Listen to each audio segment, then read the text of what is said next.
Anjali was diagnosed with type 1 diabetes on June 14th, 2016. It was a rough couple of months before then. We had noticed she'd start urinating more frequently. She went from being potty trained to not potty trained, peeing the bed 3-4 times a night. One night, Mommy called me and she said, "There's something wrong with me." So we took her to her pediatrician where they tested her for a UTI. So we did that and it came back negative. And our poor girl was still peeing through everything. So we asked them, what's next? And they had said, well, we'll wait it out, but I didn't feel comfortable.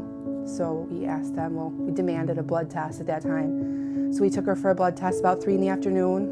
We went and sat down for dinner. It was about 5-6 o'clock at night, and that's when we got the call from the pediatrician, Anjali's blood sugars are 798. Need to pack a bag and go up to Galisanos. And that's just kind of when it all happened.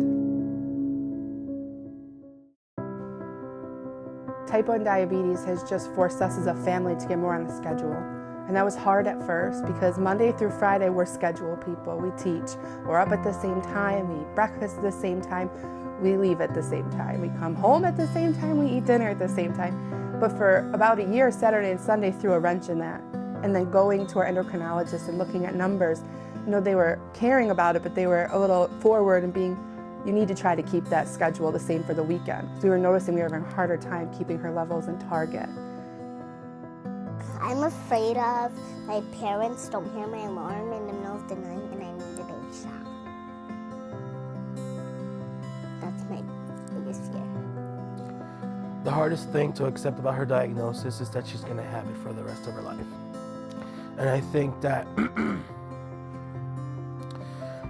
this is the hardest thing because as a parent, you want your child to see the world. You want them to experience things. And I constantly wonder how this will affect her future.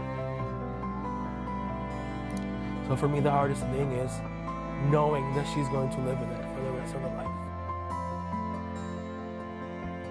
It's a kind of a standing joke in our family that the last time that I slept was, June 13th, 2016, because I had a hard time with it at first. I was an over-checker. I would in the middle of the night, every hour, I was waking up and pricking her poor little finger, and she'd have bruises, and the endocrinologist and her father would kindly tell me, it's okay, you don't need to check her all the time, and I've gotten a little better, but it's every 2 hours. My body wakes itself up now every 2 hours. Sometimes I shoot up out of bed.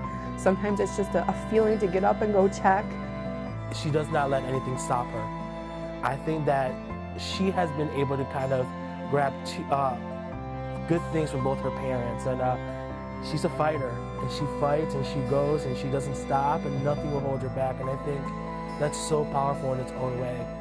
And she's just special. I want to be a doctor. Because that helps kids. And it's nice to help kids. That's why I want to be a doctor. I want everyone to know that Anjali's still the same loving girl she was before that diagnosis. There is no pre-diagnosis Anjali and post-diagnosis Anjali. She's still Anjali. She's still a firecracker personality who runs around the house, and at 4, I think she knows she's a little different, but she doesn't care.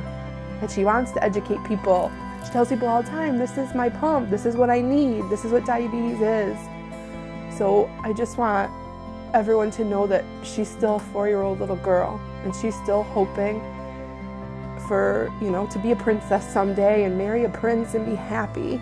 But to also know that if we don't all band together and work for a cure, that it's not gonna happen. So when people ask, can you donate this $1 or do this? It's for kids like Anjali, that are 4 and they have their whole life to live yet.